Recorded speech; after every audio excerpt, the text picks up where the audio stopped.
we were going to do Serenity, and they were going to rebuild everything. And I went into the production offices to take a look around and just to bask in it all. And they were talking about, yeah, we don't know. We don't know how to, we got to rebuild this ship, and we don't even know what it looked like. Come to find out, I don't know how many years later, I'm cleaning out my garage, and there's this giant cardboard tube, and what's in here? And I pull it out. Giant, full-sized blueprints for Serenity.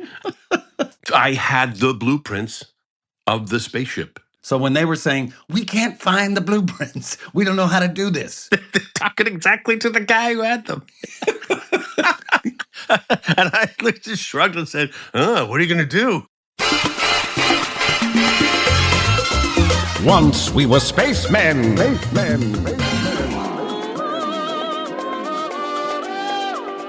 I tend to play weird people, usually aliens and robots and things that don't have romance. I once didn't get a job where they were looking for a Nathan Fillion type. Once we were spacemen. Once we were spacemen. Ladies and gentlemen, welcome to Once We Were Spacemen, because it was one time that we were spacemen. We would go to Foxlot, and we would go into Soundstage 4, and Soundstage 4 was space. It was our space. It was your space. We missed that space. And now we have this space to talk to you from. And it's us who were once the spacemen, who will always be spacemen, who are talking to you now, who we believe you also to be spacemen. Alan Tudyk. Hello, sir. Nathan Fillion. How you doing, buddy? I'm a little under the weather. Oh, no. So you're going to hear, there's some things. You're going to hear that kind of thing. You're going to hear a little bit of that sexy little blow, just to clear out the gunk from my sinus area and my frontal mask. You know what? I'm weighing that against the quality time I spend with you. I say that's a fair price to pay. Good. I'm glad you're willing to suffer through. What you were just saying about the Foxlot and stage 4, was that really the stage number? Was it stage 4? Yeah. Okay. It reminded me of two things. One was I had visited the Foxlot after we finished Firefly. This first time I visited was not long after. It was right after we got canceled. And I just said, hey, I'm here. I'm just going to slip in and see if that set is still up. Yeah. And I opened the doors, the little doors, not the big elephant doors. Popped in the little fire door and watched as a forklift smashed down the whole medical bay lounge area of the lower. That's the sound I made. It tore at me. It destroyed me. That was. And then, it was awful. And then the second time was much later, and I was attending a party, and they were using a soundstage as the event space, and it was all decorated. It was all really beautiful. And I looked around and I went, holy crap. This is where my spaceship was. I am right now standing approximately where the cargo bay door was. That's where the engine would have been, and that's where the door would have been. Those are the catwalks up there. And yeah, it was I was standing right there. I had a moment. I've refused to go on the Foxlot since. That's how. Okay, I haven't been invited back. I'll admit it. It's been 20. How many years? That'll teach him. No, I went back. I actually went back and did a Joss Whedon show. I did, what was the thing with Eliza? Dollhouse. With the lovely and talented Eliza Dushku. Yes. Who was also in Con Man. God bless her. Yeah, I did Dollhouse. Right out. It was just a few years after we were done. It was like, Joss? Fox? Really? And then there were disagreements between, but I guess I assume there's going to be some friction between the studio and the creators. At least there always was when it was a Joss Whedon show. Yeah, when art meets finance, I think there's always going to be a... Yeah, it's tough to come to the same understanding. Do you remember, because now we're talking about, I'm still stuck on the ship. Well, I'm sure, and there's got to be a deep scar where the thing was crushing the medical bay. That seems like an unnecessary wound. Yes, My if I could go God. back in time and unsee that, that would certainly be something. But this is actually a happy memory now. We were going to do Serenity, and they Uh-huh. were going to rebuild everything.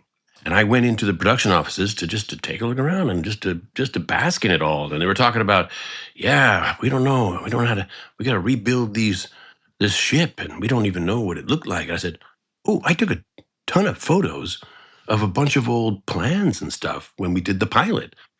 So I emailed them all these photos of all these different plans and whatnot, this and that. Like And they're like, oh, blueprints? well, like blueprints, but not blueprints. Okay. Come to find out, I don't know how many years later, I'm cleaning out my garage and there's this giant tube, cardboard tube, and what's in here? And I pull it out. Giant, full-sized blueprints for Serenity. Oh, for Serenity. I had the blueprints of the spaceship. Oh, from Firefly that Serenity wanted. Yes, yes. So when they were saying, we can't find the blueprints, we don't know how to do this. They're talking exactly to the guy who had them. And I just shrugged and said, oh, what are you going to do? I have some photos. You can maybe piece it together.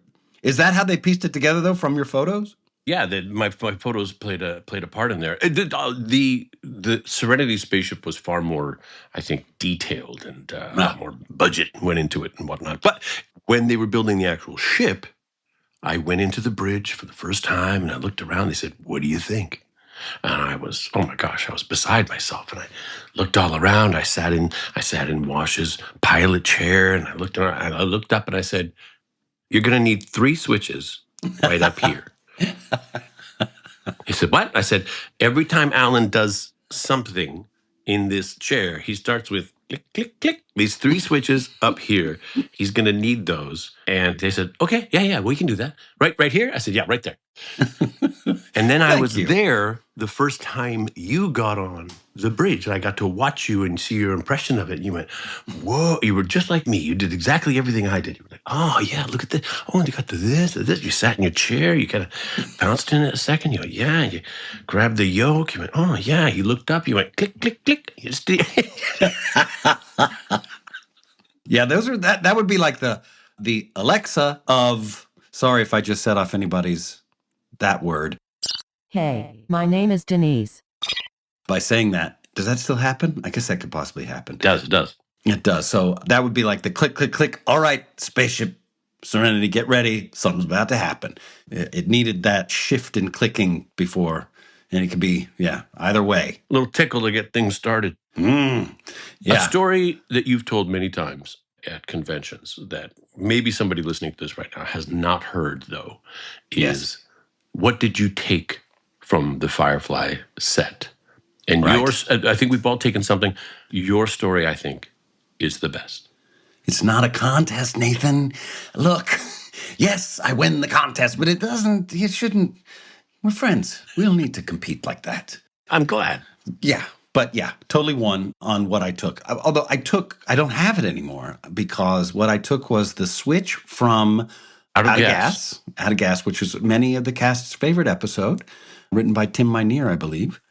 And it was a button that when the ship it had a problem with not primary buffer panel, but the Catalyzer. Oh, God, sometimes when things are broke, they're just broke. And that thing broke. And so we took off in the 2 ships on the side, and you were left on the ship until your miracle came. And I put a button there, and I said to Captain Mal, hey, whenever your miracle gets here, just hit this button, and we'll all come running. And I tried to take my steering wheel, but that son bitch was on good. I needed tools that I didn't have. The dinosaurs had already been gone. Somebody had taken them. I couldn't figure out what to grab, and then I saw that button, and I pulled it, and since it had been put on later and wasn't welded to the thing, it just came off in my hand, and now that was mine. And I was sitting on my desk at home, and I never felt like it was mine. I felt like it was Joss's. And so I went to go give it to Joss, and he was trying to get Serenity made, and it just all kind of fell in that he wasn't there when I got to the mutant enemy offices, but I went in and set it on his desk and wrote on a note, when your miracle gets here, just hit this button and we'll all come running. I want to cry right now. That's such a poignant, beautiful, perfect piece and moment. He said it came at a time when he felt like he really needed a boost. He felt like it was an impossible thing he was trying to do.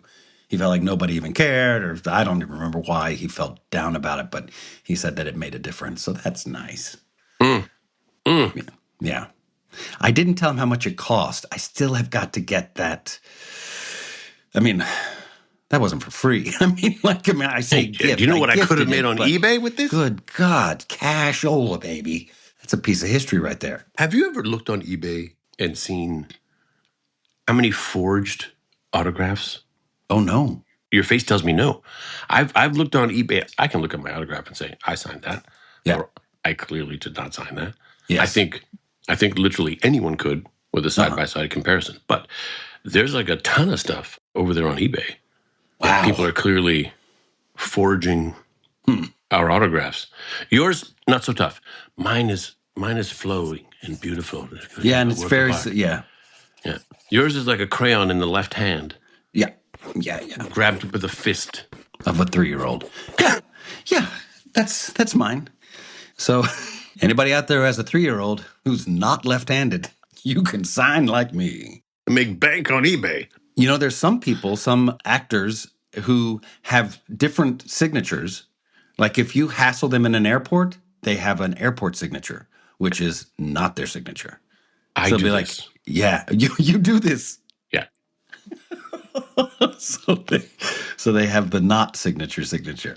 Well, I do this not because I'm annoyed, but if the situation warrants, like, there's just no time, and a bunch of people are shoving things into your face. That's about my least favorite, is the pushing things in my face.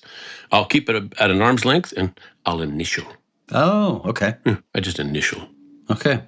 That keeps everybody gets a little something. I was in the airport with Summer Glau. Just to remind you, she played River in the show. You remember her?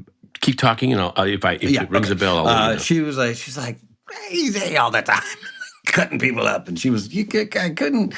There weren't enough space drugs to quiet that girl down. Anyway, No power in the verse can stop me.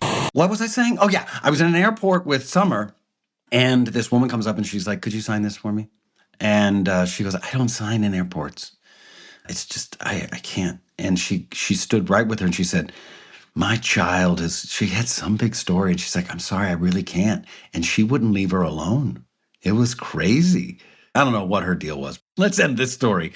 So you have the initials. That's great. I don't sign in airports. That's just the rule because it's creepy to me that you have to go in and like who's on what flight and all that stuff. You shouldn't be able to find out that stuff. And if you are looking in that, it's a little creepy. Yeah, there was a group of fellows in Vancouver who, whenever I had a flight coming out of Vancouver, they were there with a stack of stuff. You know, at this point, they're not fans. They're just They're selling the stuff on eBay and whatnot. But someone's given them my flight information. I had someone come up to me at an airport and they had a picture of. They say, "Here, could you sign this picture I took of you sleeping the other night?" And I knew they were a fan. Alan, I apologized for that 6 times. Okay, but it's just you went the extra effort, so I knew you cared. On a certain side, I knew you cared. On another part of me knew law enforcement needed to get involved. I'm glad that's behind us. Yeah. Glad it's behind us. How you been? How I've been? Yeah. I've been. Resident Alien ended. It did? Resident Alien was my main job. So that ended a while ago now. So I would think I would not be working. I would have much more just time on my hands. I'd be chilling out. I'd be relaxing and enjoying a little time to recuperate. I believe that artists, after they put out a lot of energy and creation, it's good to go into sort of a fallow period, if you will, a time to reflect, to sort of let the soil get nutrients in it again so you can grow something new. I'm not fallowing much. I'm staying super busy, and I feel like I'm busier than I've ever been. Just going here, going there, going here, going there. I have a lot of recordings for a lot of animated projects. I'm just flying around a lot. We're moving. There's just so many. I never stop. I feel like I'm busier now. I've got projects that I'm writing and trying to get off the ground and stuff. It's just, it's a different kind of busy. I'm pretty busy. Some of it's exciting as hell and I can't discuss it. And some of it's exciting as hell and I can't discuss that either. They're just exciting in different ways. when you're working and you have a steady gig, your hands are tied. I got to be here for this amount of time. And when I got home, I got 2 hours. I'm just going to use that to chill and recharge a little bit and then go back tomorrow and start again. Your hands are tied. When you don't have a steady schedule, Yeah. then now life is yours to deal with. Like you got to handle your business. You got to tie your own hands. And it's hard to get the other one tied. The first one's easy. It's Easy. the second one you're like, I can't get it. If you hold them together and you kind of swing the rope around, you can kind of get a little. Oh, Yeah. that's a man who's tied his own hands before. That's a man who knows. I enjoy animation. I love like you're talking about doing some voice work. Yeah. I enjoy animation. I can't count in the amount of times I've been watching something and said, "Holy crap, that's Alan." Rick and Morty, one of my favorite shows. I was watching an episode. Stephen Colbert was one of the guests. Yeah, yeah. And you were the mayor of this town, and you were hilarious. And then later on in the episode, you were one of the police officers. Oh, yeah. In a SWAT team, and you had a very emotional scene, and it was one of my favorite episodes. One of my favorite episodes. You're all over it. And again, one of those episodes where I got to call you and go, "You did Rick and Morty?" And you go, You did Rick and Morty. "Oh yeah, I did that. Yeah, I did Rick and Morty, but I called you right away and said, guess what? I did Rick and Morty. I had t-shirts made. I have a mug. You have a mug. I gave you the mug. Nathan's on Rick and Morty." Yeah, that was a cool. I love Rick and Morty. It was very cool to be in. I want to be in it again now. I mean, I met the new Rick and Morty guys. There's two young guys doing the voices because it's no longer Justin. I have no doubt they'll have you back. And here's another thing about you. Let me tell you a little something about you, Alan. Tell me, buddy. You've got something on your face. What? Oh, that's a booger. Again, I haven't followed through with my 6 sounds. Thank you. And for those people who have a gag reflex, Sorry. that was for you. I have no doubt they will have you back because we did this at a panel one time where I just started prattling off all the roles that I could remember you doing. And I had about 8 off the top of my head. And you just did each voice, and they're all different. And of course they'll have you back because you can do anything that they need. Yeah. Whereas they've had me on, and I'm a one-trick pony. I kind of sound like me all the time. That's a good thing. That's a good thing to be able to be you. Listen, it's great. It's a little limiting to have the one thing. If they need this, I'm perfect. If they need anything, you're perfect. Yeah, I don't know about that. Thank you very much. I used to consider myself for many years not a voiceover actor, even though I was doing big jobs that were voice jobs, because I know voiceover actors who are like Nolan North, like John DiMaggio, people who can not only, they have range and they can do anything, like you're saying, they have the ability to just, do anything. They have instruments that are like Broadway stars where they can just batter the hell out of them, hit all the high notes, and then show up for a 2-show day the next day. Like they have the ability just to come right back because they got the pipes. I'm an actor who began doing voiceover, but now I think I'm starting to get it. About 15 years later, I feel like I'm getting there. A voiceover. I wonder about your gauge sometimes. We talked once about success, and you said, What did you call me? Success. I am married to a woman. That's a master punchline. That's a master punchline, sir. Oh, it is? What? Yeah. What did you call me? What did you call me? Yeah, that is a master punchline. Yeah. I use that one. That's right. I use that all the time, that one. Yeah. So it would be, what did you just call me? Nice. So, as I was saying, we were talking about success, and you said, "I don't know if I'm a success." I mean, and I list all your work. You said, "Well, that's just work." Well, yes, you are successful in that you work a tremendous amount, and now you're saying, "Oh, I don't know that I'm a voice actor." Guess what, Alan? Yeah. You are what you do. Yeah. If I'm to look at your IMDb. Yeah, you're a voice actor, and you do these things. I'm going to tell people something about you that they might not know. I had one about you too. Dang. Okay, go on. Maybe I'll remember it. When Alan sets his mind to something, and Con Man is a fantastic example. I want to do this. He does it, and not in a small way. He starts at the bottom, and he works out all the bits, and then he follows through until the very end and goes, "There, I did it." one of the ones that they don't know about is Alan one time said, I'm going to learn how to play guitar. I said, oh, really? Because that's an endeavor. Like, it's not like you just pick it up. You got to, Alan went and he happened into an incredible guitar, actually. You found some guitar that was custom made for somebody who didn't want it anymore. And so you wound up getting a very nice kind of custom guitar piece that was really quite beautiful. Yeah. But you started taking lessons from 2 different teachers over in your neighborhood, I want to say, in Venice. Yeah. And you said, oh, I like this guy because he teaches me about this kind of stuff. And I like this guy because he teaches more like this kind of stuff and this. And then a couple of weeks later, I said, how are the lessons going? And you said, oh, I wrote a song. What? Yeah, I wrote a little song. And then you picked up a guitar and you started playing the song. And not only and you said, that is Stairway to Heaven, Alan. You did not write that. But not only were you playing guitar, but you also came up with a song that was melodic and was poignant. It had poetry. It meant something. I was looking at you going, holy crap. You started this 2 weeks ago? And now I can't play guitar. Raisin hated it. She'd run away, and I couldn't handle the rejection. She said, Alan, you're a piano man. Yes. Sing us a song. You're a piano man. What do you think about a really quick segment, get to know you better, and then go on to some fan questions? This is something that you had talked about the other day, because when we do panels, there's usually fans to ask questions. So we went on our social medias, got a bunch of questions. We're going to answer some of those today.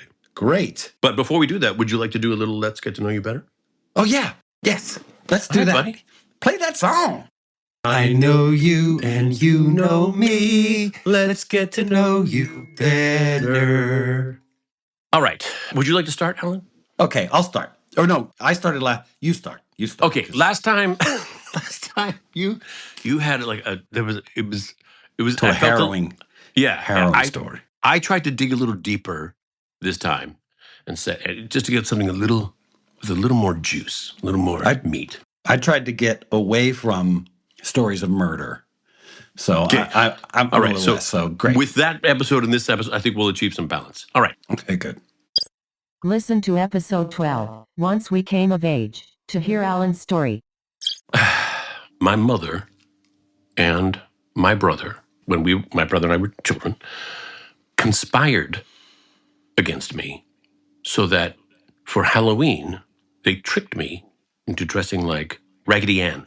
They tricked me into dressing like Raggedy Ann for Halloween. Now, my mother, God rest her soul, not dead, she used to make our Halloween costumes, and she would, go to the fabric store, and she would go into a magazine and buy a pattern.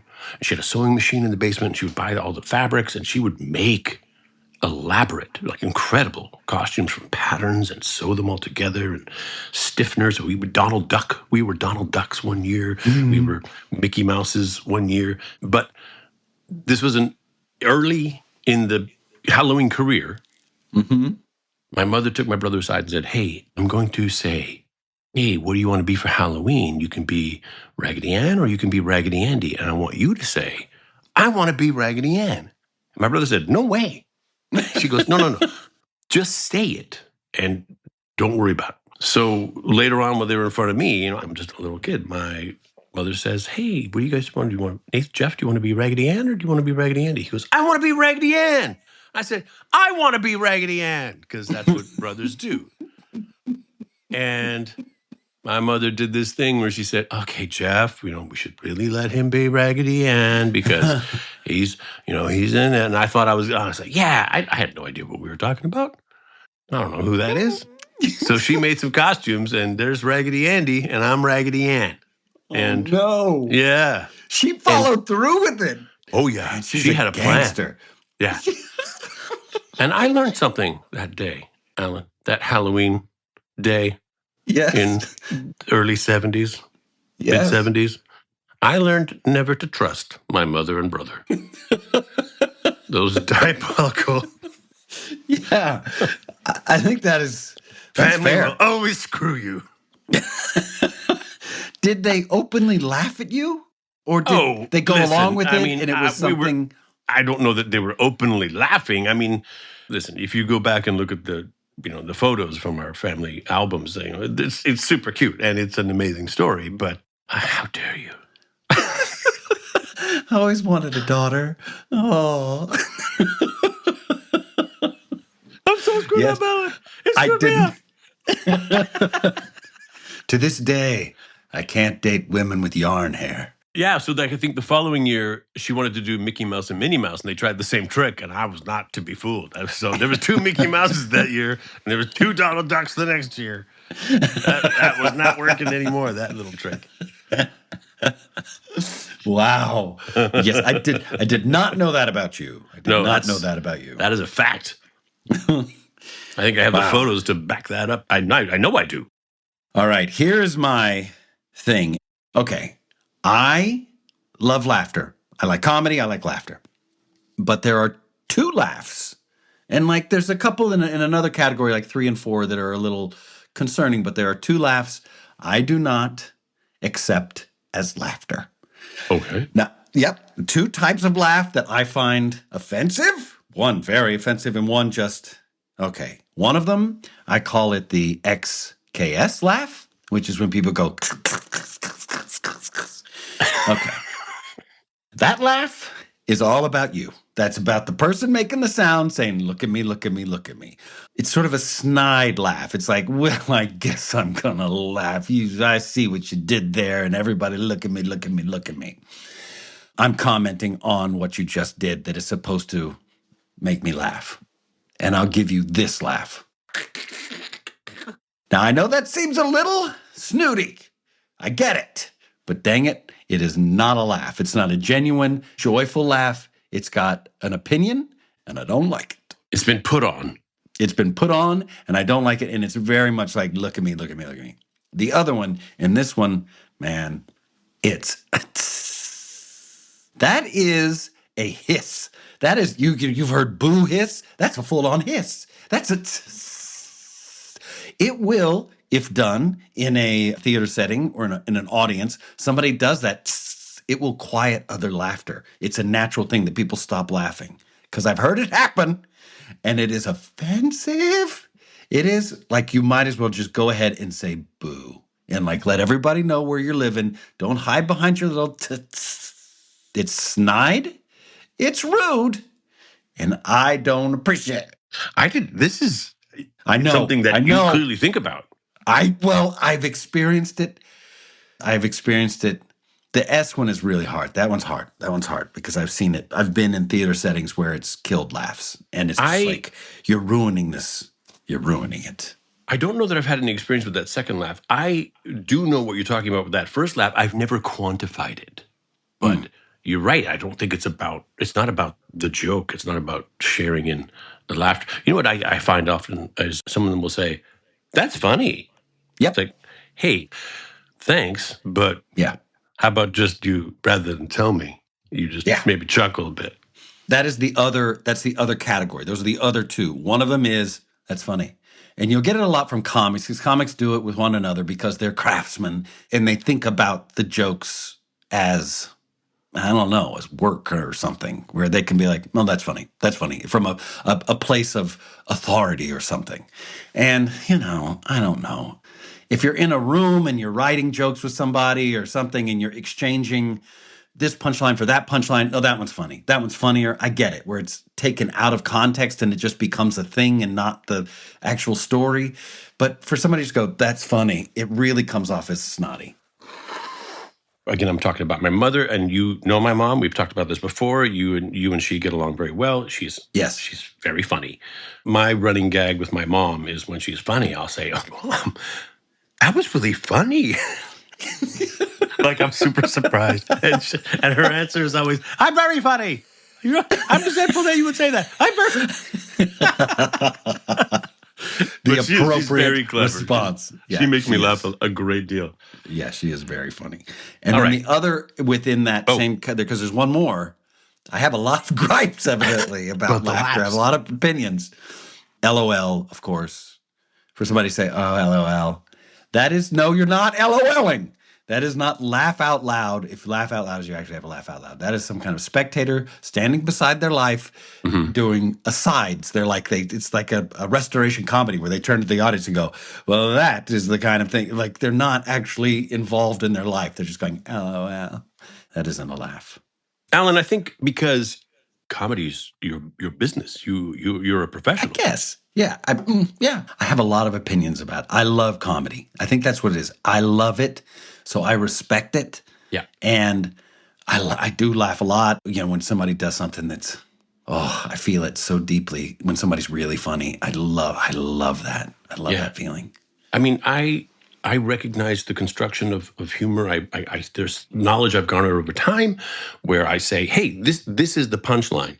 This is the funny part. So you can't add more sentence onto the end of that. You're burying the punchline. So let's just flip this sentence around so you can start it like this and then you end with the punchline because that's where the funny is. You don't want to keep talking after that. But your understanding of comedy and how it works. Listen, I admire you for a lot of reasons. And your expertise and how your brain functions is one of them. And so this is just an example of that. Alan. Okay, yes. This is a fantastic idea that you had. I don't mean to say I think it's a classic. Like if we had a call-in show, that would be fun. Hey guys, I'm John from Wisconsin. I've always wondered, long-time listener, first-time caller. Yes. We have a list of questions here. We have a ton. We have so many. Some of them are so quick to answer, though, There was one in here. This is Lindsay. This is from my Instagram. Someone slapped up a question for you on my Instagram. The question is, Alan, you have so many allergies. If you could get rid of one, which one would you choose? Now, I'm going to add a little question to this. How do these people know about your allergies? Yeah, well, you do interviews and stuff comes out.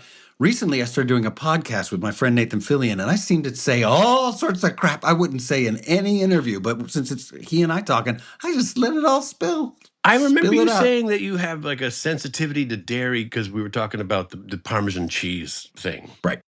Thank you for the question, Lindsay. There was a thing in Resident Alien where my character loved pizza. And it came out that what's ironic about that is of pizza, the best things about it are the crust and the cheese and the sauce. And of those three things, I can only eat the sauce. So my character was eating this bizarre pizza that was made of cauliflower crust and nut cheese. And it's cheese made from like cashews, which I'm also allergic to. So it was cheese made from something other than cashews because I can't eat that stuff. If you could get rid of one allergy. Right. Whew. Wow. Peanut butter was really great. I loved that. Peanuts, I'm allergic to that. Probably eggs. Eggs, because they're in so many things, and it's such a good breakfast. I would go with eggs, but I can't eat eggs. And it's right between eggs and gluten. That's so sad. I really love eggs. Rub it in, Nathan. Just rub it in. You know the secret to cooking eggs, Alan, is cook them real slow and then don't overcook them. Oh, my goodness. Okay, good. I'll never need that. A few years ago, just suddenly was allergic to everything. It was wild, and maybe science one day will come up with a cure. What's left that you are not allergic to that you really love? Coffee. Having some now. This is my favorite food. Coffee, I can eat meats. I'm not really a big meat eater, but I have to be.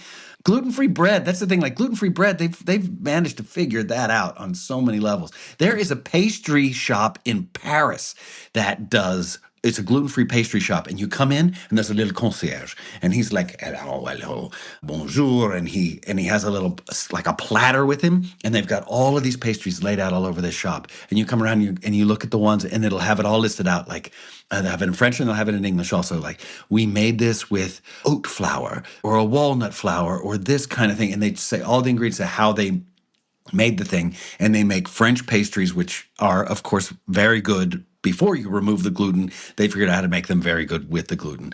And Carissa, luckily, she's allergic. I mean, I'm sorry that she's allergic to gluten as well. But luckily, we both have the same affliction. And we went in there and we just bought up the whole shop. and then just gorged ourselves and just had a diabetic issue. But it was, I don't fault them. It was great. This allergy story had a happy ending. I like that. It did. So thank you, Lindsay, for that question. If I could, that would be it. Nathan, let me ask you a question. Please. This is from Brady. Brady M. Brady M would like to know, I would love to hear a bit from Nathan about his time as Captain Hammer and Dr. Horrible's sing-along. What can you share with us about that special time during a writer's strike, I believe it was? That's right. The writers wouldn't prove to the producers, we don't need you guys so much. So they came up with striketv.net. Everybody was producing something. James Gunn did PG porn, which we were both involved in. We did those. Yes. Yours was brilliant. It's one of my... yeah, yours was the best. But yes, we're both fans of each other in that way. I will argue with this. Yours is brilliant. Your character breaks down at one point. I do cry. I cry in most of my roles, though. If you haven't noticed that, you might notice it now.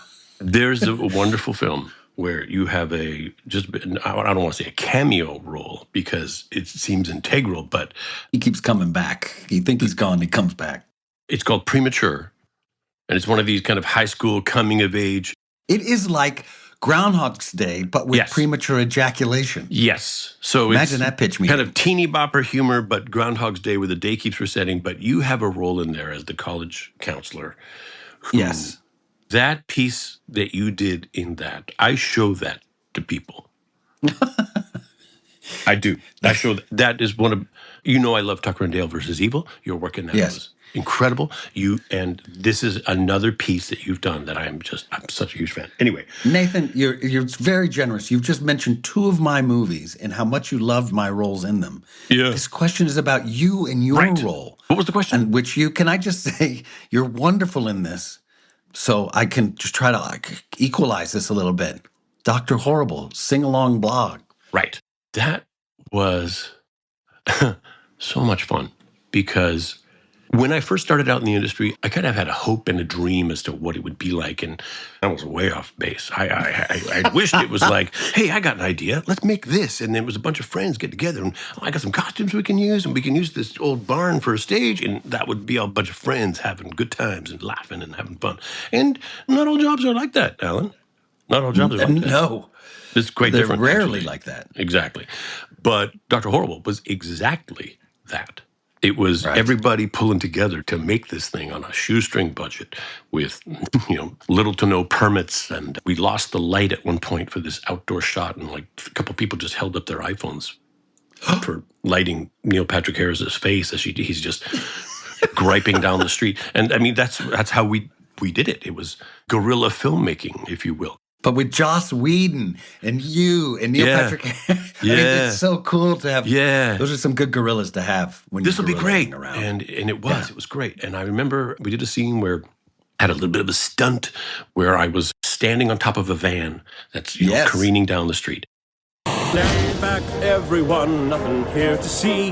Just imminent danger in the middle of it, me. Yes, Captain Hammer's here, hair blowing in the breeze. The day needs my saving expertise. And for this, they put you in a belt, and the belt is secured by some lines that go down into the van itself, so you are secured to the van. And if you stand up against it, you are solid. You're not going anywhere, which also means you're not going anywhere. So while, between scenes, between shots, you have to stay up there on top of the van. And I remember taking a little nap up on top of the van on a beautiful day at the Universal lot on this they have a street there that they use for shooting. It looks like a little city and it's beautiful.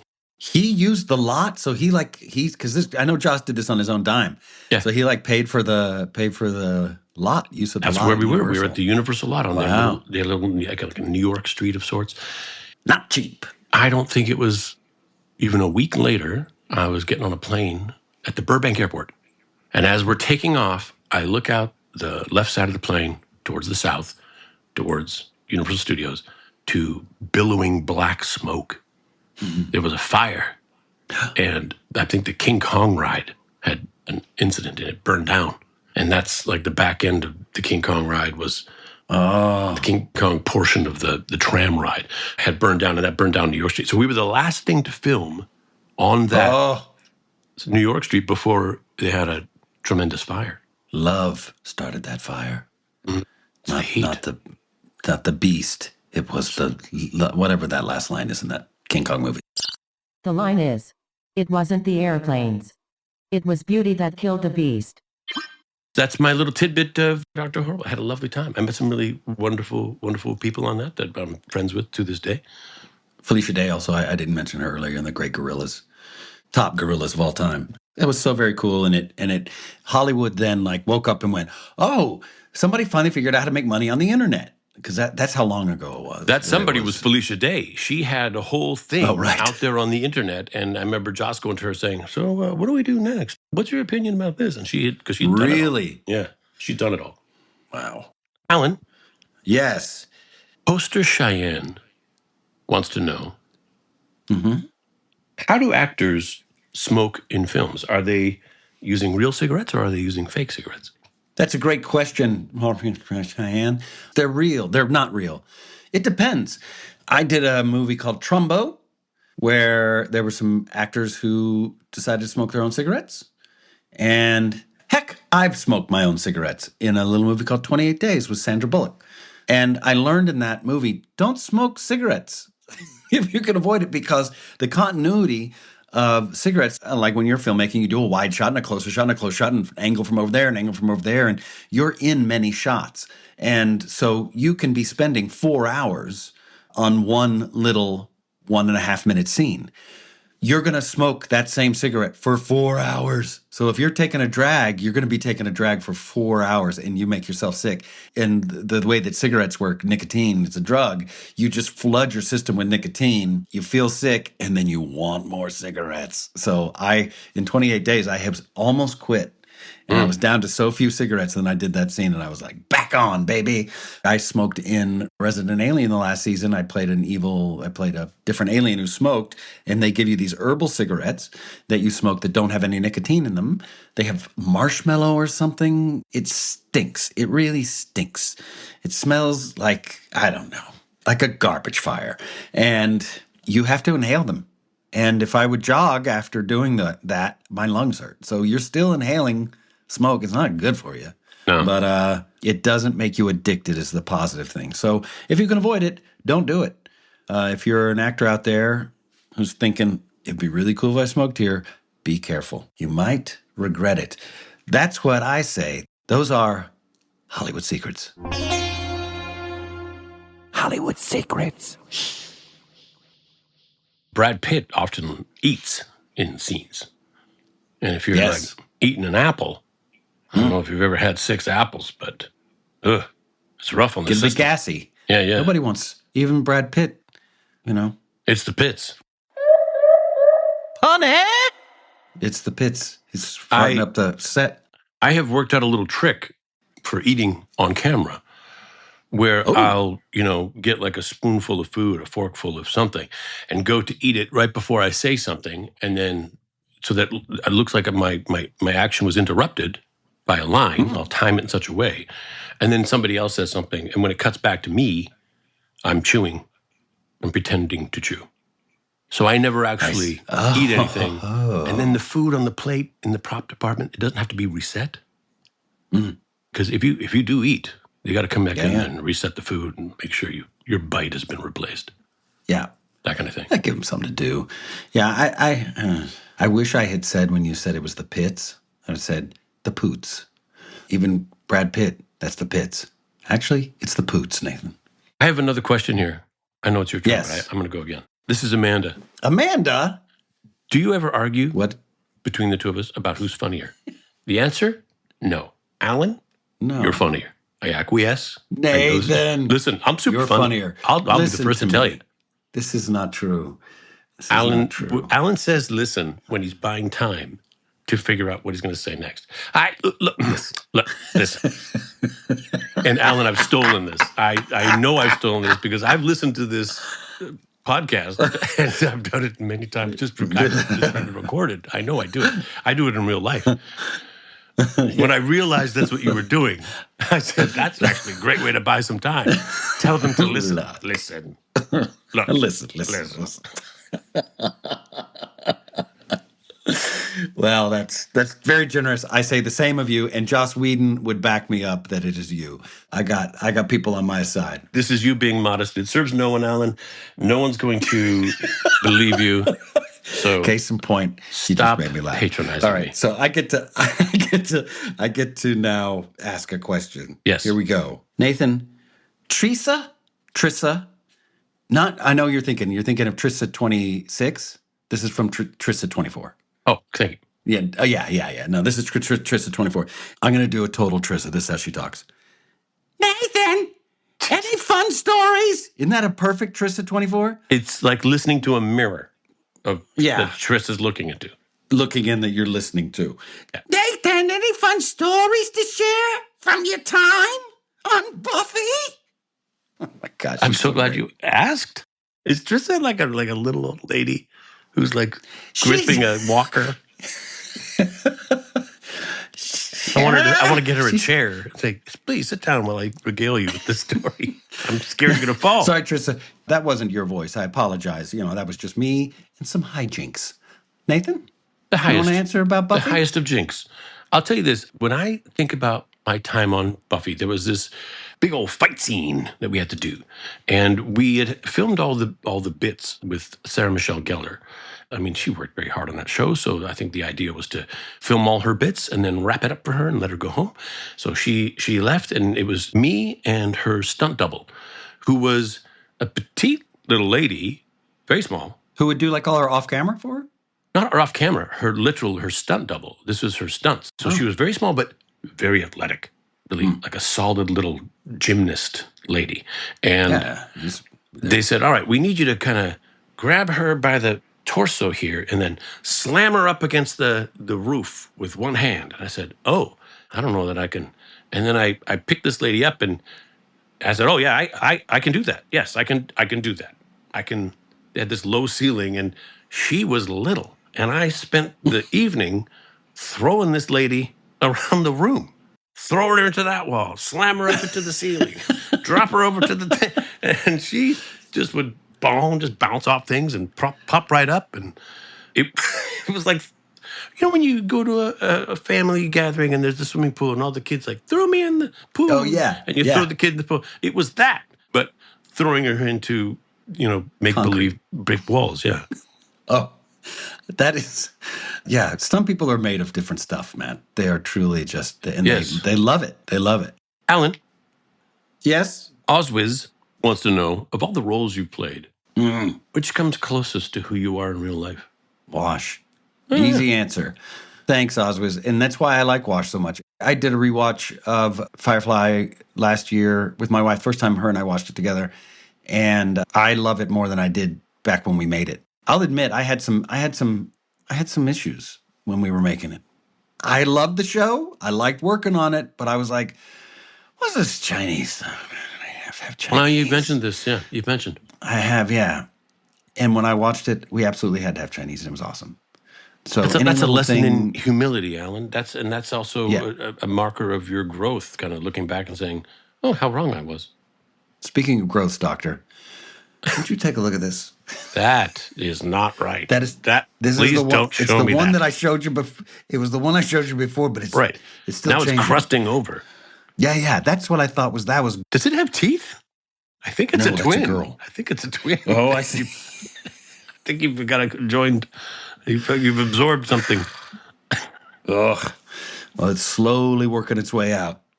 Oh God. Okay. Anyway, that's disgusting. All right. Well, do we have one final question? Oh, here we go. Nathan. Yeah. Livy Starr would like to know if you and I would consider taking this podcast on the road for a live show one day. I have two thoughts about that. Okay. Because when we do this sort of thing with a panel at a convention, and I've mentioned this before, it's a stacked deck. It's a very forgiving audience that will laugh at. Mm-hmm. They're ready to laugh. They're ready to go. They're pre-warmed up. Everything, Alan, that you have ever done that someone is a fan of is essentially an ambassador for you that goes there before you and has them all warmed up and ready to like you. And when you show up, it's easy peasy because Yep. of the ambassador that went before you. Yes. So on one side, I'm thinking that'd be great. We would be doing this stuff, but we'd have people laughing about it, and people would laugh. And then my other thing is, people might say, if this were a podcast, I'd probably fast forward this bit. 10 seconds, 10 seconds, 10 seconds. Yeah. I hadn't thought of that. I know that people do that. People take podcasts on the road, and I don't know what they do to, that they would have. They have people to interview. I've seen some with like a audio, video. I want stuff like that. Like we could. I think we would have to work up a little bit of a show. If we do this, if we were to do this, Yeah. we would be then partially a visual medium at that point. We'd have to start. Yeah. I would have you do the bit. I've never stopped thinking about this. The bit that you showed me about a play you were in where they were making a big movie, a big Cleopatra movie, and you were a young guy just trying to get your start. And they said, you're going to be one of the fanning, the slaves fanning Cleopatra. Yeah. Fan the queen, yeah. You did a bit for me where that character, he's so happy that he's going to be the one fanning Cleopatra, and he's up there, and he's chest out, and he's just fanning so wonderfully, so dramatically, fanning this queen of Egypt. And then she demands that you go fetch the wine. Yes, you bow, you go down these long stairs, and you get to the wine, and you bring up the wine, and doing, up pop snakes. And she goes, asps, guards. And the guards come over and kick the crap out of you. Yes. To which they say, cut. They got to do it again. And your guy kind of gets up, struggling, gets back up the top. He doesn't know really what's going on. He's fanning, but he's clearly a little disheveled. Fetch me my wine. Huh? Oh, me? You did this whole bit that I've tried to do for people to try to show them how brilliant you, and I would have you do that bit for an audience so that I could share this. There may be people out there who have done this play. It was called Epic Proportions. They do it in high schools now also. It was a good play for that. It was a 90-minute play with Kristen Chenoweth and Jeremy Davidson and Ruth Williamson and a bunch of cool people. Yeah, it was a big physical bit. I don't know. We'll have to figure something out, man. I would love to do maybe one. I mean, we can't. There's a great Monty Python sketch. I did that play, An Evening Without Monty Python, which sounds like a terrible idea because it's us doing Monty Python sketches, but without Python, nobody in it from Monty Python. Eric Idle directed it. He wrote a couple of new things, but there was a sketch that they did not do on camera. You can find it from live shows. It's one we could do. You could play the Pope. That would be the Cleese's role, where he says, bring in Leonardo da Vinci. Is he here? Yes, bring about him the in. Last I need Supper. to discuss it. The Last Supper. God, I that is a love good that sketch. sketch. And he's like, are you Leonardo da Vinci? Yeah, hello. And he's like this Cockney. What was it? You didn't like the Jello? I'll take it out. Don't worry, paint it out. There's he's a problem describing a painting with you Jesus. can't see. What's the problem? Well, there's 3 of them. Yeah, well, the fat one balances out the 2 skinny ones. Yeah, I see. Now we can't use these because we've discussed them. So you know what, Livy, Star, we're going to work out something. If we do it live, there's going to be a live physical element to it. We'll just have to work that out. Alan, so are you saying we're going to do this? Are you saying we should arrange? Well, if we do, there should be a little bit of a show. If we do, there should be a little bit of a show. I'll say this, Alan. it. If I did a podcast episode live with you on stage in front of an audience in the theater, and I would be so pleased to do It would be fun. Monty Python sketches with you, to watch a one-man show of you just doing your bits and me reading all the other parts from Epic Proportions. I would love the opportunity to work with you on stage. I would be up for that. I'm just saying right now. All right. One thing I know that I've always talked about doing, and I would absolutely do it with you, brother, absolutely. Something I kept pitching to John Lasseter at Disney, that King Candy, I would do King Candy sings vaudeville. all these great old vaudeville songs that are like comedy songs. Like the book is so much better than the picture, or I'm the kind of guy who sings something awful. I would love to finally maybe live sing one of those songs because. How about a medley? Oh, yeah. Oh, God, yes. We could get John Dinerstein, who did the musical for Con Man, and he could say this all part as King Candy. Arrange this as King Candy. We could. All right, I've got a plan. We could get John Dinerstein. He could do the piano because he tinkles the ivories, and I'm not talking about piss. He makes a beautiful music. I could sing the songs and go from one to another to another. It's called a medley. And I can do them all. Let's do it. Let's do it. Yes. Okay. I am betting right now everybody at Collision 33 who's presently listening to us record this is going, oh, great. Now I'm going to have to arrange this. It's a lot of work. And now I got to hire a pianist, but not that kind. Yeah, so thank you for asking that question. And thank you to everyone who asked questions and sent those in. They were great. Maybe I think this is a little segment I think we could do more than once. I think we should hang on to some of these questions and maybe continue to peruse our social medias for more questions that people might ask. For all the fans who sign up for Patreon, you are the guys who get to ask questions because you're our favorites. Not to play favorites, but I feel like there should be like benefits with membership kind of thing. That's a good benefit. Mm-hmm. I agree. I'm not. So if you're on Patreon, we care about you just as much as everyone else, but a little bit more. Yeah. Shh. You're our favorite. Don't tell anybody. Yeah. Yes. So that. Alan, I've listened to a couple of our podcasts. Yeah, me too. You are very entertaining. As are you, sir. I always enjoy the time we spent. I always enjoy this. This time that we get to spend and laugh and just talk about it. And it's like, hey, I got to go to work. My hands are tied. I have to do this. I really enjoy that we have to do this. Yeah, man. It's cool. Yeah, we have a play date set up. It's like we've got parents, and they have set us up on a play date every week. We got to make that play date.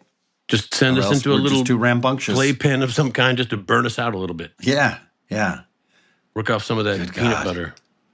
Oh, peanut butter. Peanut butter and jelly. Peanut butter and jelly sandwich, best sandwich ever. Oh, my God, on a white bread? Forget about it. I'll keep the crusts on, thank you very much. Best peanut butter Jif. Okay, now I'm done. What side of the sandwich do you first? The sharp corners or the rounded bits? Sharp corners and the rounded. It's like the bottom of the bread or the top? The bottom corner is the bread that sits in the. Oh, I see. In the tin. Oh, top. The top? Top. You go for the rounded top? What tin? What tin? When they bake bread, they bake bread in a little pan, and it comes up, and it billows out the top, but at the bottom it's squared off. Butter top. That's a butter top. They split that butter right up.